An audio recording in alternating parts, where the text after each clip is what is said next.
무심코 던진 말 한마디에 품격이 드러난다. 나만의 채취, 내가 지닌 고유한 인향은 내가 구사하는 말에서 뿜어져 나온다. 안녕하세요. 탐나는 책입니다. 오늘은 인문학 베스트셀러 말의 품격을 함께하고자 합니다. 이 책은 밀리언셀러 언어의 온도로 잘 알려진 이기주 작가의 에세이집인데요.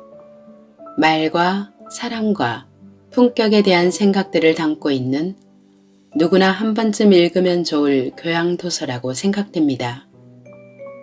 책의 목차를 보면 존중, 경청, 공감, 긍정, 뒷말 등 각 장마다 6개의 키워드를 담고 있고요. 총 4장으로 구성되어 있습니다. 1장 이청득심, 들어야 마음을 얻는다.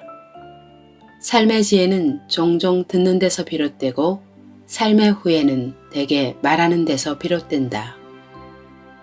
2장 과언무한, 말이 적으면 근심이 없다. 인간의 가장 깊은 감정은 대개 침묵 속에 자리하고 있다. 3장 어니 심성, 말은 마음의 소리다. 사람이 지닌 고유한 향기는 사람의 말에서 뿜어져 나온다. 4장 대언담담, 큰 말은 힘이 있다. 사람의 마음을 얻는 것은 우주를 얻는 것과 같다. 이렇게 제목만 살펴봐도 책을 다 읽은 듯 합니다. 그래도 좀 더 깊이 있게 들여다보는 게 좋겠죠? 여러분과 함께하고 싶은 3개의 키워드를 골라봤는데요. 지금 바로 시작하겠습니다. 존중. 잘 말하기 위해선 잘 들어야 한다. 천하의 명장 항우가 유방에게 패배한 이유가 뭘까?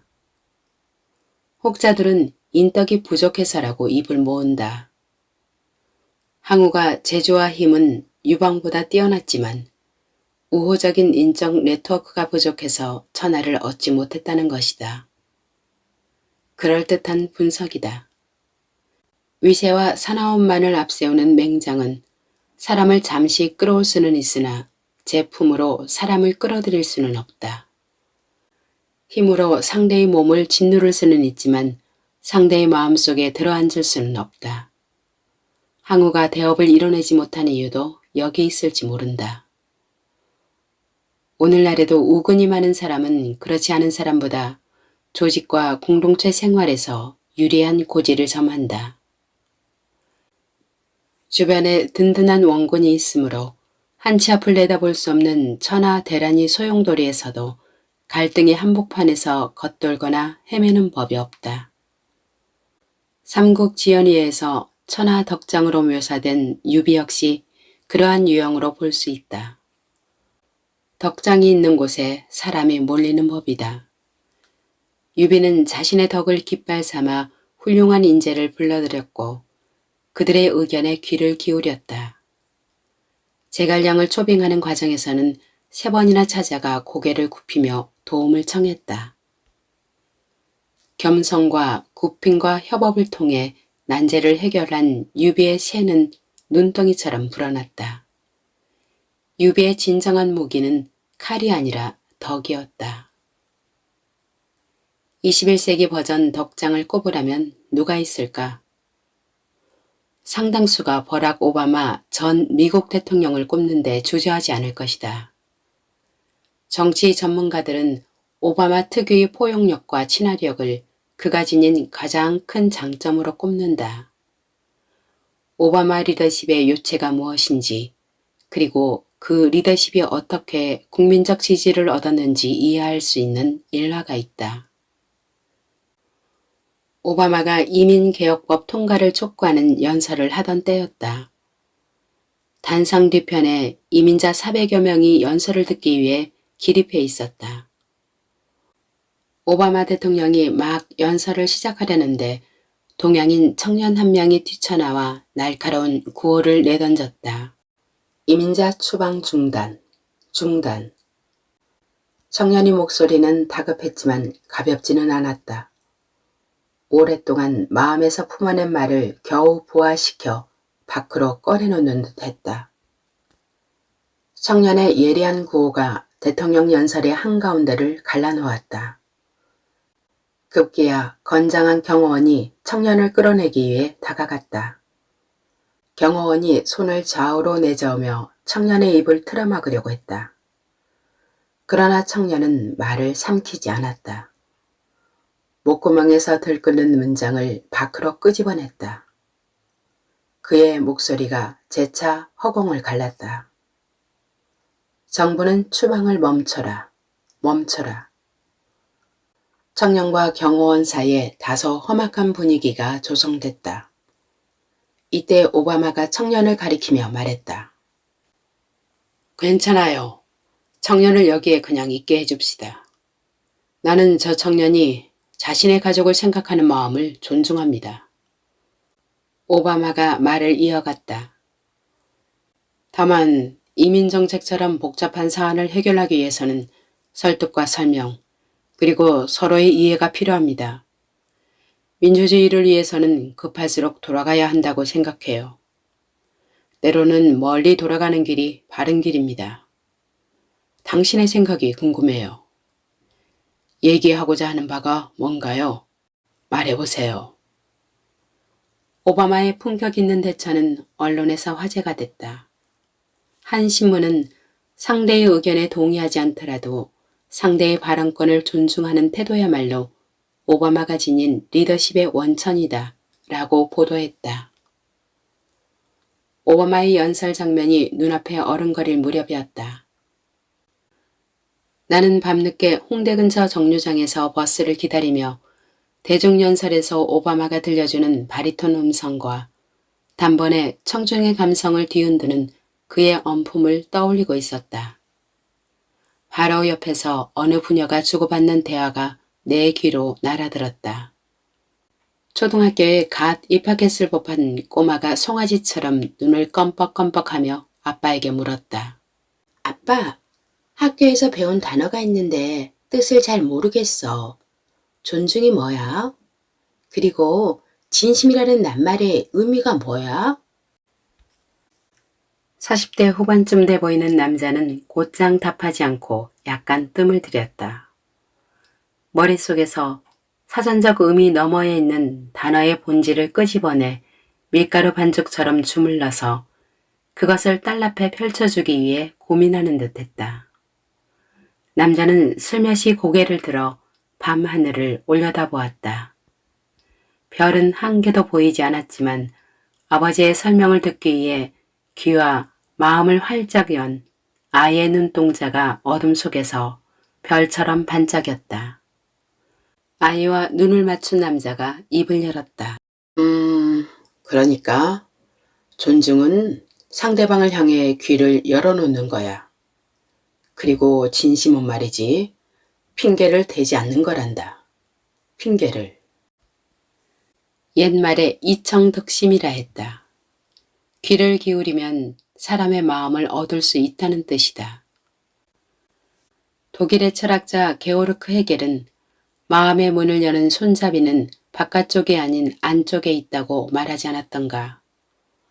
상대가 스스로 손잡이를 돌려 마음의 문을 열고 나올 수 있도록 상대를 배려하고 존중해야 한다. 그런 뒤에야 마음을 얻는 것도 가능하다. 이는 얼핏 교과서적인 얘기 같지만 꼭 그렇지만은 않다. 이를 해결하기 위해서는 상대에게 적절한 말과 행동을 건네야 하는데 이때 본질적인 해결책은 다름 아닌 상대방의 말 속에 들어있는 경우가 많다. 대개 어떤 문제와 그에 상응하는 답은 보이지 않는 투명한 끈으로 느슨하게 이어져 있다. 그 끈을 차근차근 더듬고 끌어당김으로써 문제와 정답 사이의 간극을 좁혀나갈 때 나름의 해결책을 찾아낼 수 있다. 그러므로 잘 말하기 위해서는 우선 잘 들어야 한다. 상대의 주장에 동의하지 않더라도 그의 말할 권리를 존중하고 귀를 기울여야 상대의 마음을 열어젖히는 열쇠를 손에 거머쥘 수 있다. 이는 의사소통 과정뿐만 아니라 인생이라는 광활한 무대에서도 적잖이 도움이 되는 자세이기도 하다. 삶의 지혜는 종종 듣는 데서 비롯되고 삶의 후회는 대개 말하는 데서 비롯된다.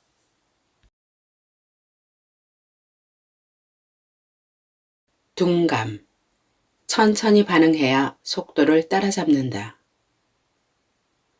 정신분석학의 창시자로 불리는 지그문트 프로이트가 치료한 어느 환자의 이야기다. 오스트리아에 한 소녀가 살았다. 미신을 신봉한 그녀의 할머니는 넌 아들로 태어났어야 해. 넌 잘못 태어난 존재야. 20살이 되기 전에 목숨을 잃을지도 몰라. 라고 입버릇처럼 말했다. 소녀는 터무니없는 얘기라고 생각했으나 할머니의 말은 소녀의 무의식 속에 눌러앉아 깊이 뿌리내렸다. 어른이 되면서 소녀는 시름시름 앓기 시작했다. 온몸이 찢어질 듯 아프다고 고통을 호소했지만 병원에서는 원인을 찾아내지 못했다. 며칠 뒤 그녀는 프로이트 박사를 찾아갔다.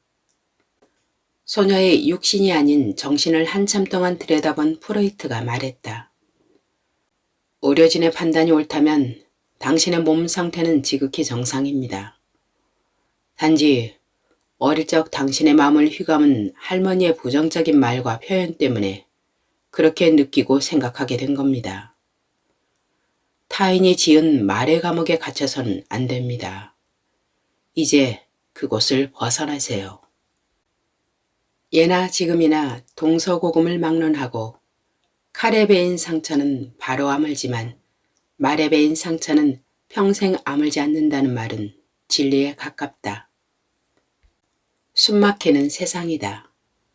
정제되지 않은 예리한 말의 파편이 여기저기 튀어올라 우리의 마음을 긁고 핥힌다. 이같이 난잡한 세상에서 힘겹게 버티다 보면 헷갈리는 게 있다. 날카로운 언어의 창이 우리를 겨눌 때 촉수를 곤두세우며 예민하게 대응해야 할까? 아니면 외부적 자극에 둔감하게 반응하며 무덤덤하게 임해야 할까? 소설 신라권의 저자로 잘 알려진 와타나베 주니치는 이런 고민에 휩싸인 이들에게 둔감력이 필요하다고 조언한다. 와타나베 주니치는 둔한 감정과 감각이라는 뜻의 둔감에 힘을 뜻하는 역자를 붙인 둔감력이 삶의 원동력이 될 수 있다고 말한다. 곰처럼 둔하게 살아야 한다는 뜻이 아닙니다. 본인이 어떤 일에 지나치게 예민하게 반응하지 않는지를 자각하고 적절히 둔감하게 대처하면서 자신만의 삶을 살아야 한다는 의미입니다. 동양이 마키아벨리즘으로 일컬어지는 후흑학에도 비슷한 개념이 등장한다.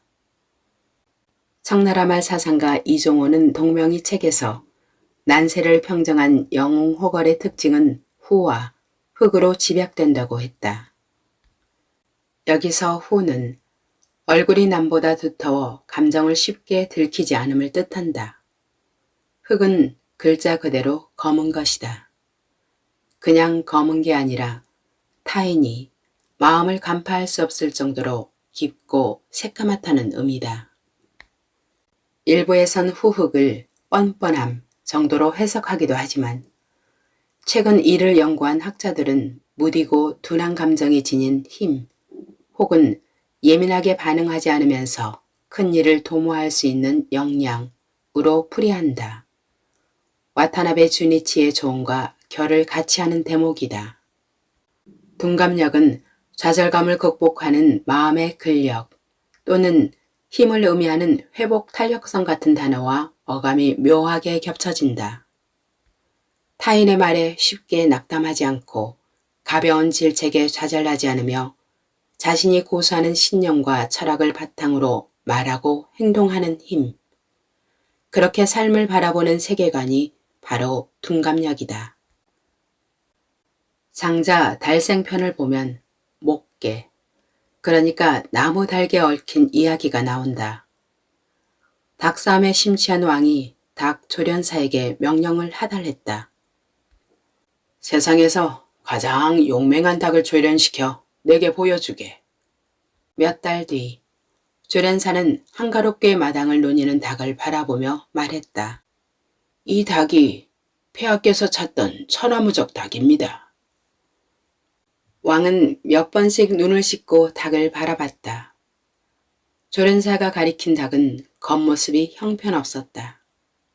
뼈대가 가늘고 살집은 빈약했으며 여느 닭처럼 바삐 파닥거리기는커녕 꼿꼿하게 고개를 든 채 부동자세로 정면을 바라보고 있었다. 잔뜩 실망한 왕은 헛기침을 크게 하며 따지듯 물었다. 여보게, 내가 보기에는 그냥 거뭇한 나무 토막 같군. 저런 닭이 어찌 천하무적일 수 있나? 겉으로 보기에는 하잘것없지만 나름의 장점이 있는 닭입니다. 저 닭은 아무리 덩치가 큰 닭이 덤벼도 허점을 보이거나 미동을 하지 않습니다. 쉽게 일리일비하지 않는 닭입니다. 그러면 공격하던 닭은 제풀에 지쳐 슬그머니 꼬리를 내립니다. 싸움 자체를 하지 않고 쉽게 상대를 제압해버리는 셈이지요. 어떠한 적이 덤벼도 함부로 버둥거리거나 흔들리지 않는 적절히 둔감하고 의연한 닭 이야기. 목계의 교훈이다. 속도와 빠르기가 모든 것을 지배하는 시대다.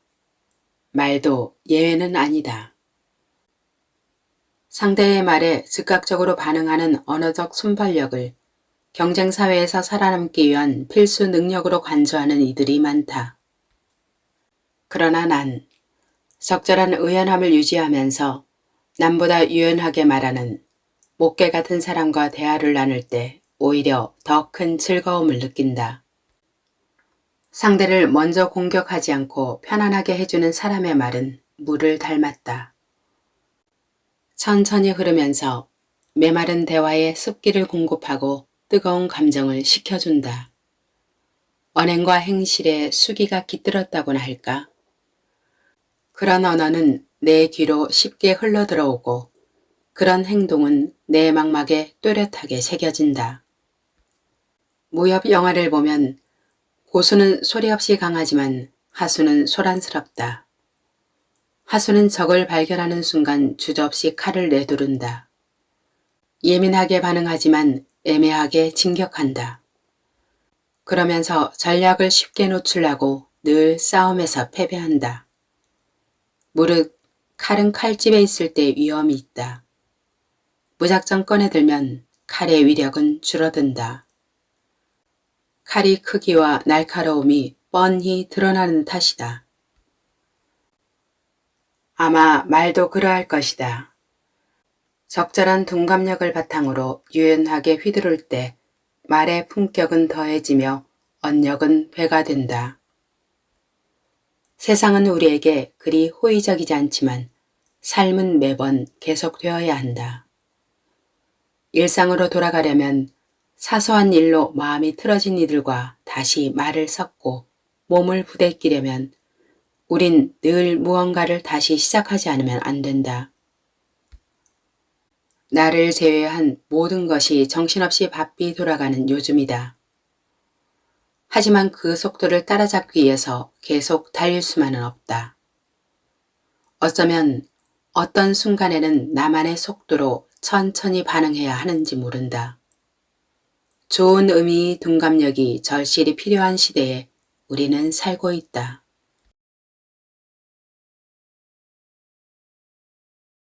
인향, 사람의 향기.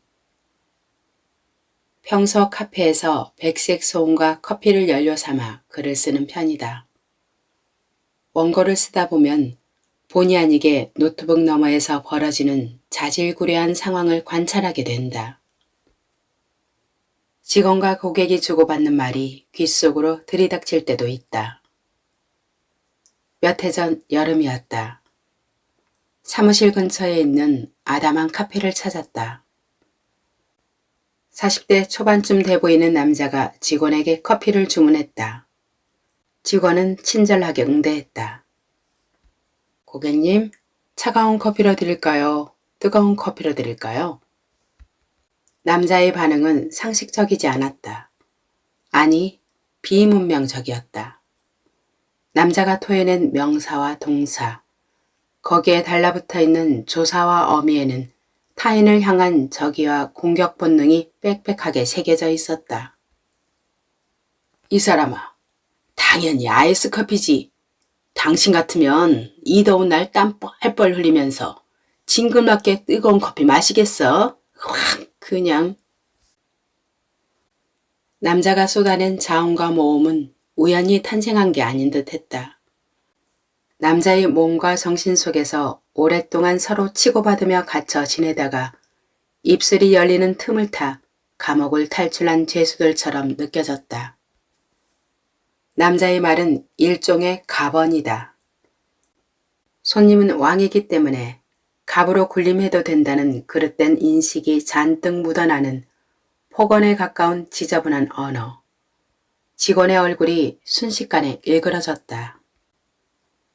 남자가 커피를 받아서 나가자 그에 대한 서운함과 원망이 뒤섞인 듯한 얼굴로 직원이 휴 하고 한숨을 뱉었다.